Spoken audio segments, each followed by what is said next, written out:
Hi guys, it's Ash here to explain you a thing, but before I do, please remember to like and subscribe, comment, whatever. I'd super appreciate it. I got a question for you guys. Let's say you're walking alone at night in the woods, as one does. And suddenly you see a small grayish figure, almost goblin-like, kind of hunched over. It's got these crazy large pointed ears and these big glowing yellow eyes. Quick! Can you draw it? That's right, today we're talking about cryptid eyewitness sketches. Is anyone surprised that I like cryptids? No? Okay, moving on. Now, in the United States, there are a lot of cryptid sightings, whether it be, your Bigfoots, your Mothmans, your, swamp lizard man, whatever Louisiana's got going on. And as such, there are a lot of eyewitness sketches. One of my favorite things is when I'm watching like a paranormal, cryptid hunting show, your like Monster Quest and all that, when they show like the eyewitness sketches, because more often than not, these people are not artists and their art skills are, but we get really good cryptid sketches from that. And today I really want to, bask in some of these witness sketches and the sightings that inspired them. And we're going to start with the Dover Demon. Now, if you're unfamiliar with the Dover Demon, he is a cryptid from Dover, Massachusetts that was sighted in April 21st and 22nd of 1977. He was sighted 3 different times, and then nothing. He's gone. Who knows where he went? The Dover Demon was first sighted by 3 17-year-old boys as they were just driving through. Bill Bartlett, the driver, reported that it had a huge kind of misshapen watermelon-like head that was disproportionate to the rest of its body. It had glowing orange, glass marble-like eyes and long limbs with 3 long fingers. So, concerning. He also described the creature as being hairless and having rough, sandpapery, like flesh, tan-colored skin. The creature had no visible nose, ears, or mouth. And Billy also thought that the creature could turn invisible. I don't know why he thought the creature could turn invisible, but he did. I don't know, I guess he was like, well, it was there and then it wasn't, so obviously it turned invisible. Another witness that saw the creature that night claimed that it had smooth gray skin and glowing green eyes. She claimed it was about 3 feet tall and made like a blood-curdling screech.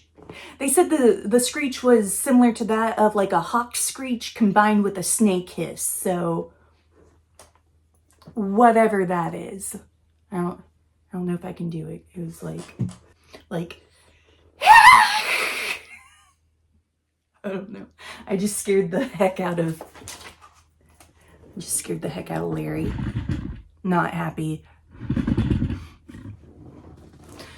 But that's the noise it made, apparently. The creature was actually seen again about an hour later by John Baxter and Pete Mitchell. I think all these sightings were by teenagers, so, take that for what it is. These 2 teens saw it on their way home on the road. The teens actually said it was bipedal and that it ran across the street and, went into a gully and then, stood up next to a tree and just kind of posted up on them. So, I don't know if your mind's going where mine is, but, a big watermelon-headed thing with long gray limbs, bipedal, running around, like it's Roger from American Dad, right? This is Roger. This is before American Dad, so it's not like they were just saw something on TV and then were describing Roger, but it does sound like Roger. The final sighting happened the next day by Abby Braham. She was in her friend Will Tranter's car, and as they were driving by, they happened to see the creature. Abby's description matched the previous one, saying that it had green eyes. Investigators actually tried to trip her up by being like, well, other people said it had orange eyes. And she's like, nope, green. And I guess they're that was their attempt to be like, gotcha, but they're like, no, she stood by it. Must have been real. Who knows? But one thing all witnesses can agree on is that it's still out there, stalking the woods for its next victim. Even though I'm pretty sure there are no victims, I don't think there weren't any like I don't think there were any reports of like damaged like farm animals or pets or anything. So I don't know why they think this thing's like out to get people.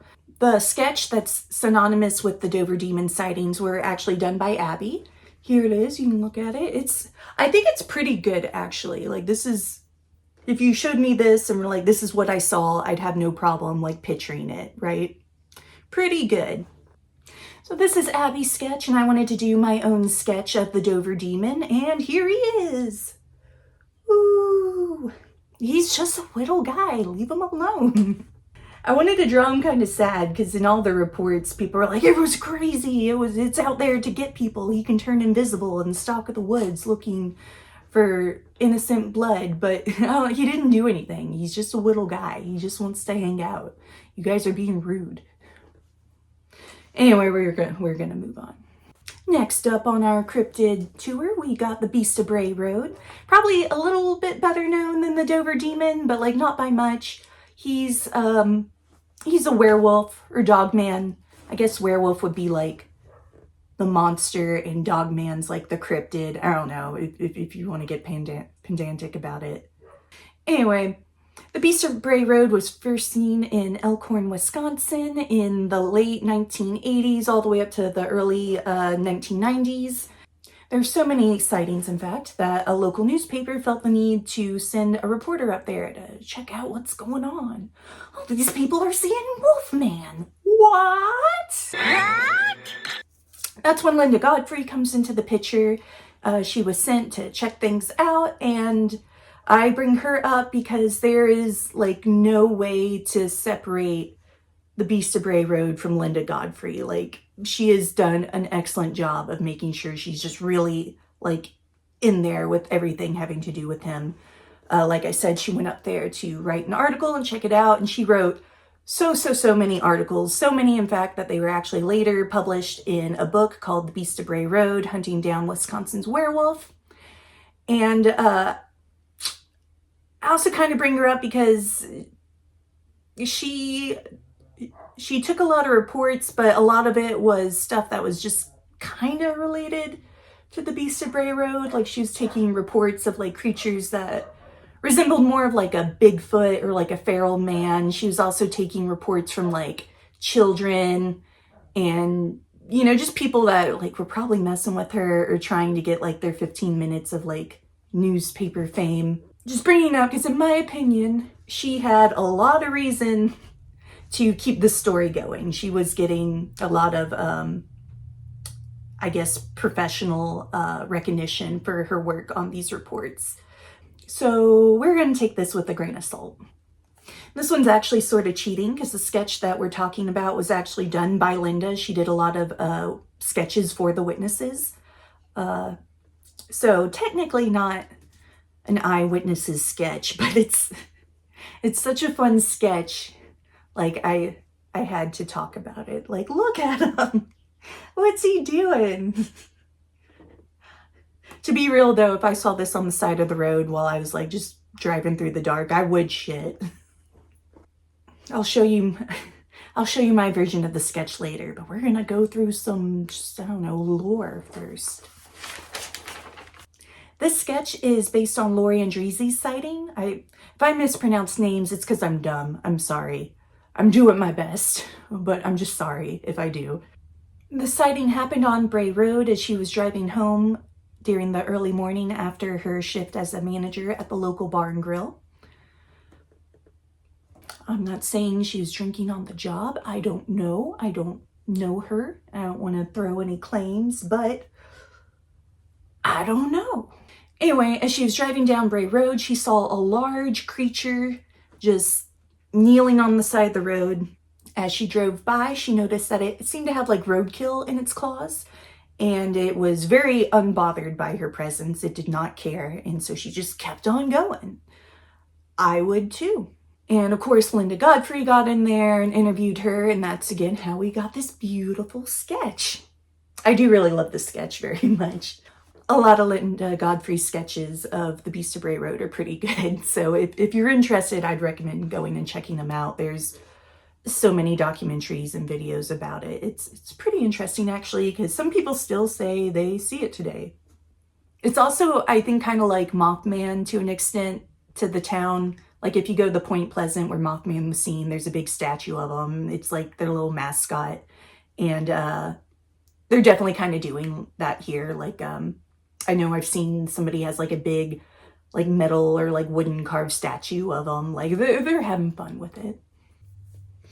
So here's Linda's sketch and here's my sketch. Some explaining. One of the articles that I read talking about this opened the article with like, he was basically like, it's not a furry thing. We're talking about werewolves, but not in the furry way, in the cryptid way. I just thought it was so funny in the article that in the very first sentence, they're like, not in a furry way. We're talking about werewolves, but not in a furry way. It's not about furries. This is serious journalism, guys. So I really wanted to draw them in kind of a, you know, the furry style. And I really didn't want to draw roadkill, and the pose reminded me of like the Danny DeVito like bit. So that's how we got here. And we're gonna keep moving on. Next up on our little cryptid choo-choo, I panicked, we got the chupacabra. Now, most people know, what are you doing? Most people have heard of the chupacabra, but what you might not know is that the chupacabra started out in Puerto Rico, and it was an extremely different looking cryptid than the one that popped up in like Mexico and like the South US, Texas area. What are you doing? He's a little chupacabra. Are you a chupacabra? Are you a chupacabra? The first chupacabra sighting happened in Puerto Rico in March of 1995. All of these cryptid sightings actually happened like a good bit ago. Like I think this is the most recent actually. So interesting. Like the Dover Demon again, that was like the 70s. Beast of Bray Road was like Beast of Bray Road was late 80s, early 90s. I don't know what to do with that information. I'm just pointing it out. Anyway, the first sighting involved 8 sheep that were found dead and with no blood in their system and a strange puncture mark on their chest. It was 3 holes on their chest, which I can only picture Nosferatu. Like that, like anytime Nosferatu latches onto someone in the movie, it's on their chest and it's usually kind of like a leech. So that's what this reminds me of. It's also funny. I don't know about you, but I would picture the chupacabra, like, you know, biting, like, you know, like a vampire, like biting neck and sucking. It's funnier to imagine it kind of leech-like, just like locked on there. Or maybe it's not funny. Maybe I'm just lame. Madeline Teletino was actually one of the first witnesses of the chupacabra. It's her witness sketch and her description that became synonymous with this version of the chupacabra. Like everyone's idea of the Puerto Rican chupacabra comes from her sketch, which we'll get to in a minute. She saw the creature through her house window. She claimed it was a bipedal creature with like dark gray, black, like shining eyes that were real big and kind of wrapped around the head, like an alien's eyes. Like if you think of a gray alien, that's how the eyes were in her description. She described them as damp and protruding and running up the side of his head. She claimed it was about 4 feet tall and walking like a human, and it had its arms back ready to attack. The creature also had 3 long skinny fingers, long arms, and short, well-combed hair. I love the detail that she put in that it was well-combed hair. Like, Chupacabra's a dapper guy. He's out there, you know, keeping it fresh. After this, most of the Puerto Rican sightings shared this description of the creature, although some people claim that it had wings. I don't know how you would miss those if you saw the creature, but there you go. It might have had wings. Through the end of 1995, the creature was blamed for 1,000 mutilated livestock deaths. So they found 1,000 animals between March and December that were drained of blood and had the puncture mark. So pretty crazy. Like a lot of cryptid sightings, there's no like physical damage or like evidence left. And so for there to be all these mutilated animals is interesting, because either there is like this crazy goat sucking cryptid running around, or there's like some freaks that are killing and draining the blood of livestock and framing the chupacabra for it. Later sightings started to happen in Mexico and the US, and that's when it started to be described as like a hairless dog kind of thing. Like still sucking blood, still sucking goats, but now it was less of a alien looking thing and more dog-like. And this is the chupacabra that gained popularity. It wasn't really on people's radar in Puerto Rico, but when it came over to North America and the sightings started to happen, that's when it really took off in the pop culture conscious, I guess. Does that make sense? We're gonna say it makes sense. Anyway, here's Madeline's sketch. Again, a really good sketch. If you showed me this, I'd be like, I can picture exactly what you're trying to describe to me. So good on her. And here's my sketch. I really liked the spikes in her eyewitness sketch. I really loved how they made kind of like a mohawk. So I latched onto that and just made him like a radical little dude. Look at him go. Wow. And with that, we're done on our little cryptid tour. Did you learn anything? Probably not. Anyway, if you saw some crazy thing in the woods or on the side of the road, do you think you'd be able to sketch exactly what it looked like?